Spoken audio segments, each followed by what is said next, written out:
And of course, in the face of protest after protest after protest, we've seen President Biden's messaging slowly but surely shifting. So he bends to the wind since October 7th.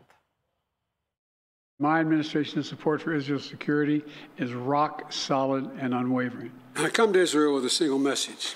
As long as the United States stands, and we will stand forever, we'll not let you ever be alone. I have no notion that Palestinians are telling the truth about how many people are killed.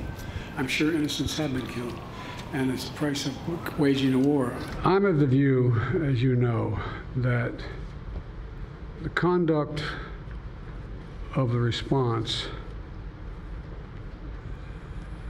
in Gaza, in the Gaza Strip, has been over the top. The major military operation in Rafah should not proceed without a credible plan for ensuring the safety and support of more than 1 million people sheltering there. They need to be protected. I told him, baby, show me pieces. I said, baby, you know I can't come. Sure, just... Duplicitous. The chair of the Congressional Progressive Caucus with this. This particular issue on Gaza is breaking our coalition. We need that fragile coalition to come back together. But this is a moral issue for people, and so there's not a lot of time to fix it. The worse it gets in Gaza, the harder it gets to bring people back in. And far-left member Jamal Bowman is now backing Senate Majority Leader Chuck Schumer's call for a new election in Israel. They want a regime change. Bowman is not shy about his feelings on the current Israeli Prime Minister Benjamin Netanyahu. There's a humanitarian crisis. The majority of Gaza has already been destroyed through acts of collective punishment by this maniac, Benjamin Netanyahu. I'm 100% with Senator Schumer. He needs to be removed. He is a blockade to a pathway to peace. Have we heard him actually call the Hamas savages maniacs? Maybe we can find some tape of that. I'll look for it. A pro-Israel Democrat Jewish group is endorsing primary challengers to Jamal Bowman now, and fellow squad member Cori Bush. Those are those on the far left who say things like what you just heard. And all of this is over their anti-Israel rhetoric. Sean Duffy, former Wisconsin congressman and co-host of The Bottom Line on Fox Business. And Mark Penn is with us, former Clinton advisor, Democratic pollster, and Stagwell CEO. Gentlemen, great to see you both. You know, Jamal's words are cutting.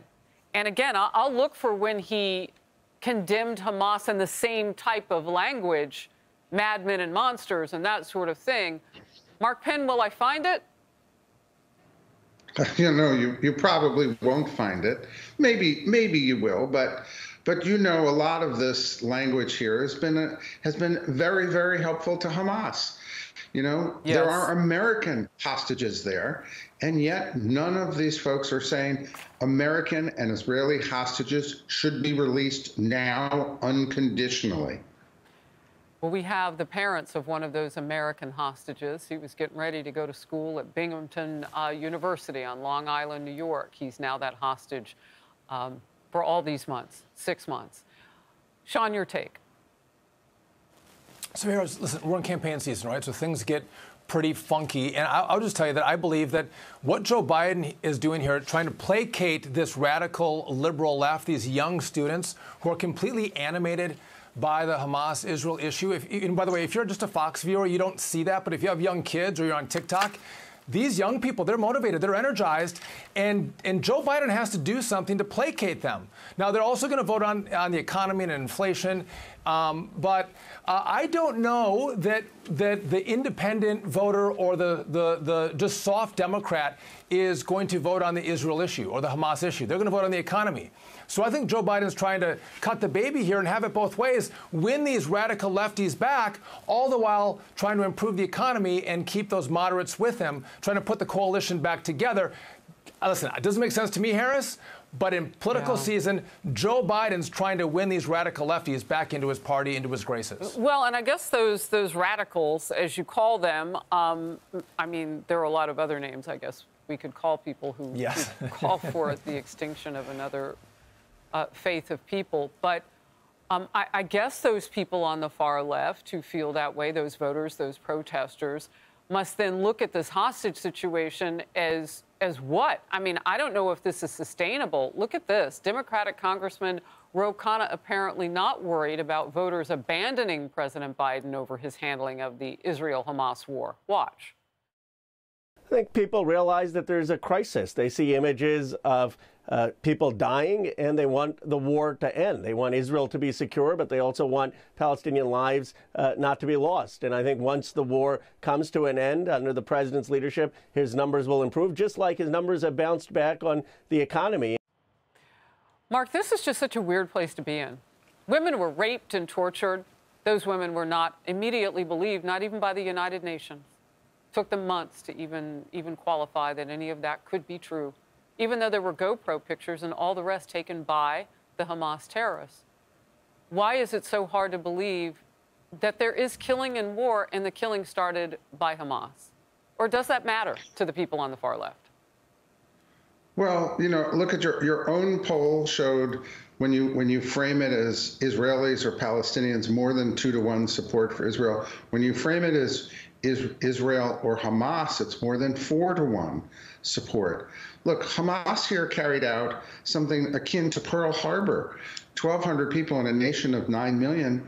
We were a much bigger nation. There were 68 civilians killed in Pearl Harbor and 2,000 military. 9/11. This is a heinous act, and the support here is much stronger than is indicated by these protests overall. And Joe Biden has to worry about the swing voters. The left is going to vote for him. They're not going to vote Donald Trump. Sean, your last word on this.